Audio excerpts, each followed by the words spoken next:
नमस्कार.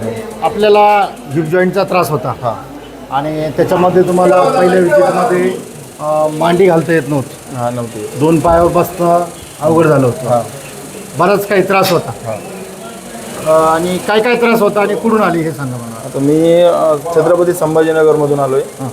तर मला हिपचा प्रॉब्लेम सांगितलं. डॉक्टरनं आज सांगितलं होतं की तुम्हाला ऑपरेशन करावं लागेल म्हणून. बरं तर मग मी लाईव्ह बघितलं होतं तुमचं इंस्टाग्राम याच्यावर पाहिलं होतं. बरं तर त्याच्यामुळे इथं आलो मी. पहिल्या वेळेस आल्यानंतर असं वाटलं की 60-70% आराम होता. बरं आता दुसऱ्या वेळेस आल्यानंतर असं वाटलं की पूर्ण रिलॅक्स आहे असं वाटलं मला. पूर्ण रिलॅक्स आहे. हो. म्हणजे आता मांडी घालता आता मांडी घालता येते, बसता येते, सगळं करता येते.